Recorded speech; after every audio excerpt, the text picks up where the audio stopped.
In a continuation of this sort of theme of things I wish I had known before I started in this business, one of the principal things I wish I had known beforehand, or which someone had warned me of beforehand, would be the reaction of people around me to not only a change in career, but a change in lifestyle. One of the things you will find is that if you have a dream or an idea or an ambition you're chasing that is somewhat unconventional, somewhat unusual, or left of centre, the people around you won't actually understand it because it is non-traditional. But not only will they not understand it, more often than not, they will either covertly or overtly try and get in your way. Generally, this takes the form of some sort of covert emotional blackmail that you see. If you come from parents who have very strict work ethic, who come from either a migrant work ethic, Protestant work ethic, or something of the same ilk, they have a strictly defined set of roles. That they have a belief that a career trajectory follows a certain path, and that path is very normal. If you wake up one day and tell people that you want to become, let's say a trader, commodity speculator, they will stare at you and wonder whether you've suffered some form of stroke or mental illness overnight and where they went wrong. Because all parents have a narrative that they've already plotted out for their children, and that narrative has a set trajectory. And any deviation from that trajectory causes them problems because their narrative has been upset by your change in narrative. And you need to understand there is a juxtaposition here. It's actually your story, it's not somebody else's. Somebody else's story is for them to worry about, not you. So you're going to have to learn how to deal with this.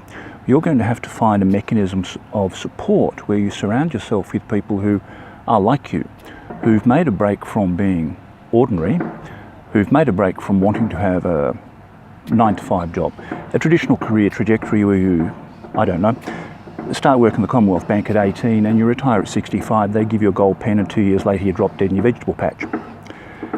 We want to do something different. We want to have a different trajectory. For example, I'm here in Fiji. I'm sitting at the Club International Lounge that those of us who have the apartments here get access to.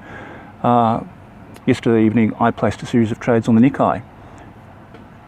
I can be anywhere in the world and do that. I don't have to have a set trajectory. I don't have to be like other people. But you're going to have to find your way of managing that. And the easy way to manage that is to find yourself people who are like you. People who've gone through the same steps, who've gone through the same motions, who've experienced the same sort of emotional difficulties. And make no doubt about it, I don't underplay this.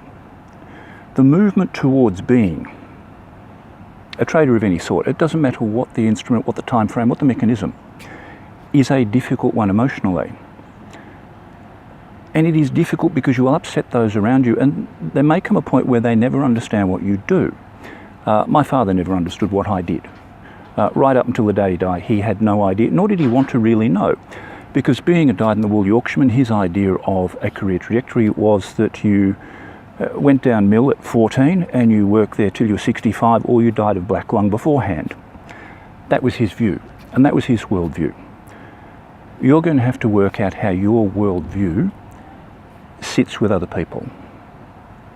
And the only way I can think of doing it easily, without going through the traumas that those of us who went through it alone went through, is to find a group, to find a mechanism, a tribe you can hang out with, or as the young people say nowadays, a crew. We used to call them mates. And these are people who've done it before.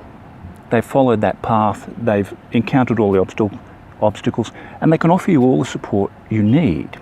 And that's the joy of our mentor program, is it is this pack of individuals who've all made the same decision.